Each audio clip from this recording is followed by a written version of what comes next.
자, 직업 종류와 핵심 어휘를 한번 공부하도록 하겠습니다. 자, 직업의 종류에는 여러 가지가 있겠지요. 새로 생기는 직업도 있고 없어지는 직업도 있습니다. 통계청에서는 각종 산업과 직업을 통계에 반영하기 위해 한국 표준 직업 분류를 고시하고 있습니다. 일단은 2000년도에 새로 등록된 직업에는 펀드 매니저, 인터넷 쇼핑몰 구축 전문가, 웹마스터, 치어걸, 애완견 미용사, 노래방 관리인들이 있습니다. 그래서 2000년대에 새로 등록된 직업 이름입니다.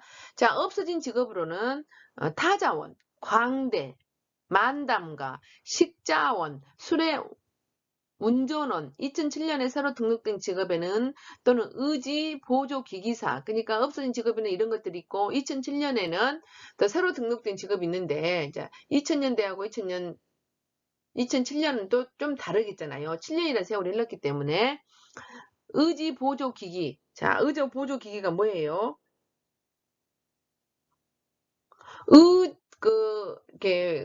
몸이 불편하신 분을 의지하는 보조 기기를 하는 사람인데 그것을 판매도 하고 수리도 하고 이런 사람들을 말합니다.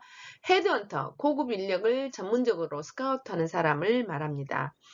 또 청소년 지도사, 이런 것들도 2007년도에 새로 생긴 직업입니다. 학습지 강사는 그 전부터 있었지만 학습지 강사도 새로운 직업으로 지금 들어가 있네요. 품질 인증 심사 전문가, 네, 해외 영업원, 큐레이터, 쇼핑 호스트, 디스플레이어, 활자 디자이너, 프로게이머, 신용 추심원, 무인 경비원, 간접투자증권 판매인, 고속철도 규관사 등 이런 직업들이 많이 지금 생겨나고 있다라는 겁니다. 그래서 이미 2007년도에 새로운 직업군으로 등재가 돼 있습니다. 우리나라에서는 실제로 만여 종의 직업이 존재한다고 합니다. 그래서 정확히 말하면 1440개 정도인데 지금은 더 많이 늘어났겠죠. 2015년도에 총 14,040개라 하니까요. 이것은 정부의 공식적인 통계이고 우리나라에서는 실제로 만여 종의 이상의 직업이 있다고 합니다. 그 중에서 우리가 알고 있는 직업은 1% 정도밖에 안 될 것이다. 고용노동부에 운영하는 워크넷의 한국 직업 사전에는 우리나라에 존재하는 12,000여 개의 직업 명칭을 정리하고 있으며 각 직업의 직무뿐만 아니라 해당 직업의 직무를 수행하는 데 필요한 교육 및 자격, 작업 강도, 조사 산업 등의 정보를 보여주고 있습니다. 그리고 한국고용정보원이 2015년에 발간한 한국직업사전 통합본 4판에는 어떤 직업의 총수가 1만 1,440개이다 라고 지금 발표가 되었다고 합니다. 그래서 여러분들이 꼭 한번 찾아보셔가지고 또 지금 강도 같은 것들이 나와 있다 하니까 우리 아들이 그런 말을 한 적이 있어요. 엄마 나는 너 뭘 하고 싶어? 엄마 나는 엄마가 하는 직업, 아빠가 하는 직업, 또 선생님 이것밖에 경험하지 않았는데 내가 얼마나 직업에 대해서 알겠어? 이런 이야기를 옛날에 한 적이 있어요. 그래서 그렇구나. 그럴 수도 있겠네. 그래서 이런 것들을 한번 찾아보는 것도 좋을 것 같습니다. 직업의 환경의 급격한 변화에 따라 새로운 패러다임이 기존 패러다임을 대체하고 있으며 새로운 직업 세계의 모습들을 도처에서 찾을 수 있습니다. 미래의 직업 세계는 이러한 변화가 보다 적극적으로 나타날 것으로 예상됩니다. 미래의 직업 세계를 알아보기 위하여 우리가 몇 가지 핵심 요소를 한번 보도록 하겠습니다. 그러니까 제가 누누이 이야기하잖아요. 앞으로의 직업 세계는 엄청난 변화가 일어날 것이다. 지금 2000년대에 등록된 거하고 또 2007년에 등록된 거하고 또 다르잖아요. 그러면은 2020년대에 등록된 것은 무엇일까? 자, 앞으로 여러분들이 힘든 게 뭐냐? 급변하는 사회 속에서 여러분들이 빨리 적응하고 빨리 대처를 해야 된다는 겁니다. 어떤 직업을 가져야 미래에 어떤 그 전망이 있고 내가 먹고 사는 데 있어서 해방되겠는가. 자본주의 사회에서는 일단 먹고 사는 거에서는 해방이 돼야 되잖아요. 돈이 없으면 살 수가 없기 때문에. 그래서 이런 것들을 해방하기 위해서 어떤 것들이 있는가, 그리고 나의 어떤 자아실현을 위해서는 어떻게 해야 될 것인가, 이런 것들을 여러분들이 꼭 생각해 보셔야 합니다. 2015년에 발간한 것들이 이렇게 나와 있지요. 자, 2015년도에 등재된 직업을 한번 보도록 하겠습니다. 2015년도에 새로 등록된 등재된 직업을 한번 보겠습니다. 입체 3D 프린터 개발자, 자, 스마트 헬스케어 개발자, 엔스크린 서비스 기획자, 스마트 기계 네트워크를 만들어 개발한 사람을 말합니다. 빅데이터 전문가, 기업 컨시어지, 기업 임원들에게 고객과 상담하여 서비스나 요구사항을 파악하여 알려주는 사람을 기업 컨시어지라고 합니다.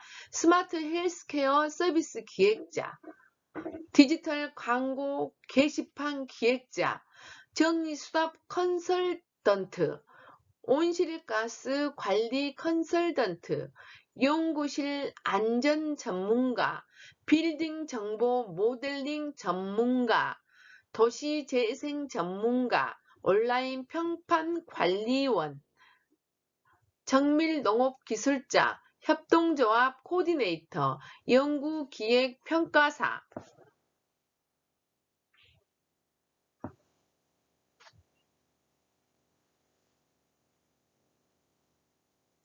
연구 장비 전문가, 산림치유 지도사, 소셜미디어 전문가, 수의사 보조원, 생활코치, 이혼 상담사, 임신 출산 육아 코치, 민간 조사원, 영유아 안전장치 설치원, 홀로그램 전문가. 홀로그램 전문가는 뭘 나타냅니까? 빛을 이용한 입체 영상 제작 기술자, 제작하고 기술자를 말합니다. 이런 사람은 홀로그램 전문가, 빛을 이용해서.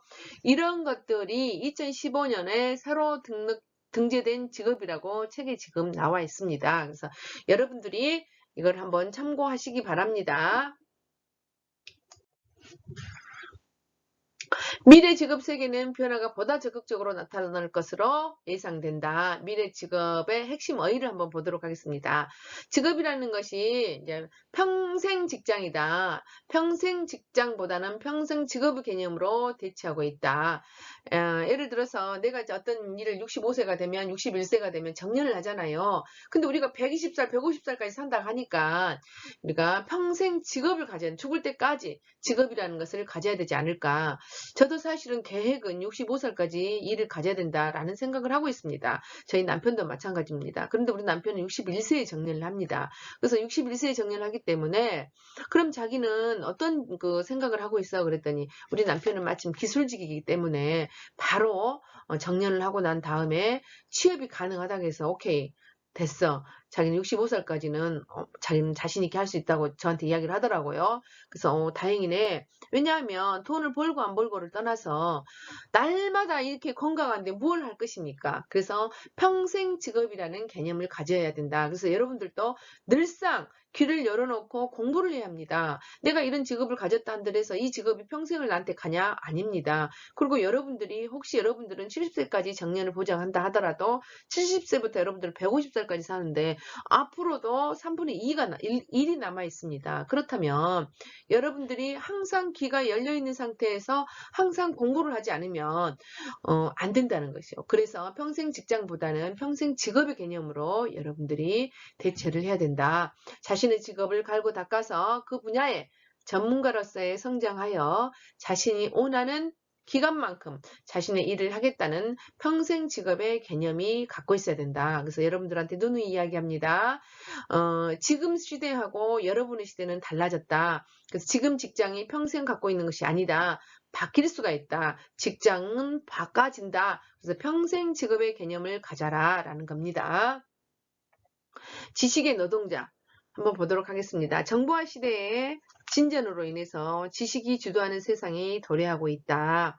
이에 따라 미래 학자들은 산업화 시대의 산물인 다수의 공장 노동자들의 일자리를 잃게 될 것이라고 예상하고 있습니다. 반면 지식, 문화, 비즈니스 부분의 엘리트들을 일컬어 지식 노동자라고 이야기하고 있습니다. 새로운 시대를 이끌어갈 주역으로 예상된다. 자, 옛날에는 양반, 상민, 농민 이런 식으로 계급사회였는데 지금은 계급사회가 아니잖아요. 그런데 지금 꼬집고 있습니다. 지식인들은. 엘리트 사회가 우리를 지금 엘리트들이 그 양반 사회가 돼버리고 이 사람들이 이끌고 이 사람들이 자기 애들한테 대물림 시키고 그러기 때문에 이렇게 돼버리고 부의 대물림이 돼버렸다. 이런 사회가 지금 돼버렸다. 이렇게 이야기를 하고 있습니다. 지금 봐보세요. 롤스쿨 같은 경우도 학비가 1년에 1200만 원인데 얘가 정말 합격해서 어떤 보장이 있다면 어떤 부모가 내가 가난하다고 해서 안 보내겠습니까? 그렇지만 보장이 확실히 돼 있는 게 아니잖아요. 30%가 떨어지는 이 상황에서 지금 50%, 70%가 떨어진다고 합니다. 70% 이상이 떨어지는데 어떻게 1200만 원을 계속 투자를 하겠냐 이 말이에요. 돈이 없는 엄마 아빠들은. 그래서 이런 것들도 엘리트도 돈 있는 사람들이 지금 점유하고 있다라는 겁니다. 그래서 지금 이 시대도 문제가 되고 있다. 그래서 제 생각은 롤스쿨은 학비를 없애라. 학비는 판사가 되면 낼 수 있게끔, 변호사가 되면 낼 수 있게끔 만들어라. 누구나 갈 수 있게끔 만들어라. 이렇게 지금 나는 제도를 바꿨으면 좋겠습니다. 그래서 개천의 용도 나고, 내가 머리가 좋다고 생각한 사람, 내 노력으로, 또 내가 의지대로, 뭐 꼭 머리가 좋다고 해서 합격하는 건 아니기 때문에 내 노력이 있는 사람들은 들어갈 수 있게끔 해줘야 된다. 내가 공부할 능력이 되면 공부를 해야지요. 근데 돈이 없어 안 된다는 건 이건 말이 안 되는 사회다. 이런 것들을 빨리 없애야 된다라는 겁니다. 그래서 이런 사회, 엘리트들이 시대를 이끌어갈 주역으로 지금 예상되고 있다는 겁니다. 지식 노동자는 정보를 나름대로 해석하고 이를 활용해서 부가가치를 창출해낼 수 있는 사람입니다. 자, 이들을 다른 노동자들과 구분하는 가장 중요한 기준은 지식을 지니고 있는가 그렇지 않은가의 이다. 그래서 과거에는 사무직 종사자는 화이트 칼라 또는 육체적 노동자는 블루 칼라라고 불렀지요. 그러나 사무직은 흰 와이셔츠를 육체 노동자는 푸른 작업복을 많이 입었기 때문이지요. 그러나 화이트 칼라는 블루 칼라든 지식을 지니고 있다면 지식 노동자라고 말할 수 있다라는 겁니다. 그래서 블루 칼라든 화이트 칼라든 그런 거 상관없이 지식이 있어야 된다. 요즘은 이렇게 이야기를 하고 있는 것입니다.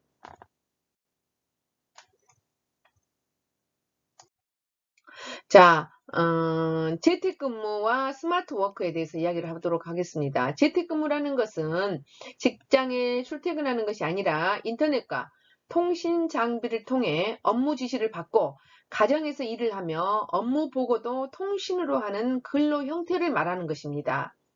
재택근무는 일반적인 업무에서 기업의 최고 경영자층까지 확산되고 있습니다. 자, 재택근무는 개인과 기업 입장에서 출퇴근 시간의 전략 등의 장점이 있지요. 그러나 이에 따라 전통적인 직장 개념이 근본적으로 흔들린 것으로 예상되기 쉽습니다. 그래서 한편으로는 스마트워크라는 스마트로 일을 한다는 것이잖아요. 주거지와 가까운 지역이나 출장지에서 근무하는 것을 스마트워크라고 한다. 행정자치부는 업무에 필요한 시설이 갖춰진 스마트워크 센터를 서울, 세종, 대전 등에서 운영하고 있습니다. 여러분들한테 지금 강조하고 싶은 것은 이런 재택근무가 있을 거라고는 이렇게 갑자기 많은 것이 바뀔 거라고는 생각을 못했는데 코로나로 인해서 이런 것들이 굉장히 강제적으로 앞당겨졌다고 이야기를 하고 있습니다. 그래서 저도 마찬가지로 여러분들 지금 공개 수업도 하는 데도 있고 비공개 수업 하는 데도 있는데 공개 수업 하는 데는 오히려 또 화장도 하고 가야 되고 옷도 입어야 되고 막 그 복잡한 어떤 것들이 있는데 시간도 차를 타고 가야 되고 있는데 요즘은 재택근무 이렇게 비대면 수업이 오히려 저도 편합니다. 그래서 코로나가 우리에게 준 것이 재택근무가 결코 나쁜 것만은 아니다. 그런데 학교라는 것은 사실은 저로 봐서는 재택근무가 편하지만 학교라는 것은 그렇지가 않습니다. 제가 누누이 이야기합니다. 학교라는 것은 만나는 곳이라겠지요. 초등학교 때는 동네 아이들이 만나고, 중학교 때는 여러 동네 아이들이 만나고, 고등학교 때는 하나의 어떤 구가 만나고, 대학교 때는 어때요? 모든 전 국민, 어떤 전국구가 만나는 곳이 학교라는 것입니다. 그래서 학교라는 것은 반드시 배움도 배움이지만 만나서 이루어지는 것들이 많아야 됩니다. 만나서 서로 사귀는 곳, 사람과 사람을 만나면서 얻어지는 어떤 것들, 상황이라든지 이해라든지 관계라든지 이런 것들이 이루어지는 곳이 학교입니다. 그래서 반드시 학교는 가야 된다고 생각합니다. 저도 마찬가지로 재택근무가 편하지만 학교는 내가 돈을 주고 가는 곳이잖아요. 그래서 돈을 주고 가는 곳에서는 사람과 사람이 부딪히고 만나고 이런 것들이 이루어져야 된다고 생각합니다. 그래서 빨리 사실은 코로나가 우리를 많은 것들을 바뀌어놨지만 빨리 어떤 그 옛날로 돌아가서 학교를 다닐 수 있는 그런 시대가 왔으면 좋겠습니다. 많이 지금 여전히 우리 아들 보니까 거의 학교를 안 가더라고요. 그래서 저 같은 경우는 이제 이렇게 대면 수업도 하는데 우리 아들 같은 경우는 거의 비대면 수업을 유지를 해버리더라고요. 근데 또 광주가 계속 또 코로나가 이렇게 발생을 하고 있잖아요. 바이러스를 받은 사람들이. 그래서 이러라고도 못하고 저러라고도 못하고 이런 상황이잖아요. 근데 여러분들은 사람과 사람이 만나야 합니다. 지금 신입생들은 얼마나 힘들겠습니까? 대학이라는 어떤 환상을 갖고 왔는데 신입생들은 정말 이것이 대학인가 싶을 정도로 힘들 거 아닙니까? 그래서 반드시 지금 학교를 가야 된다. 야, 현대의 유목민, 잡 노마드에 대해서 설명하도록 하겠습니다. 잡하고 노마드에 합해서 잡 노마드라고 합니다. 잡이라는 것은 직업을 말하죠. 노마드란 말은 유목민을 뜻하는 말입니다. 그래서 국적과 소득을 불문하고 새로운 움직임이 일고 있다. 직업 세계의 근본적 변화를 알리는 핵심 어휘 가운데 하나는 잡 노마드. 이것입니다. 잡 노마드는 직업이라는 말과 유목민이라는 말의 합성어입니다. 전통적인 직업인이 평생 한 직장, 한 지역, 그리고 한 가지 업종에 매여 살았다면 잡 노마드라는 이러한 제한에서 벗어난 사람들입니다. 이들은 다람쥐 쳇바퀴 도는 듯한 삶으로부터 해방되고 싶은 사람들이기도 합니다. 미래에서는 보다 많은 사람들이 직장과 업종은 물론이고 국경까지도 넘어서서 보다 자유로운 직장 생활을 하기를 원합니다. 이런 사람들을 잡 노마드라고 말한다는 겁니다. 그래서 여러분들의 어떤 그 기질적인 면, 나의 어떤 성향 이런 것들을 잘 생각해 봐야 된다는 것이죠. 자, 낚시 채용.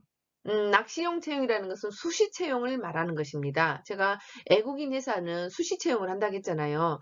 근데 우리가 나라에서 대기업 같은 경우도 공채를 해라 하고 굉장히 푸시를 했습니다. 그래서 공채를 많이 모집했지요.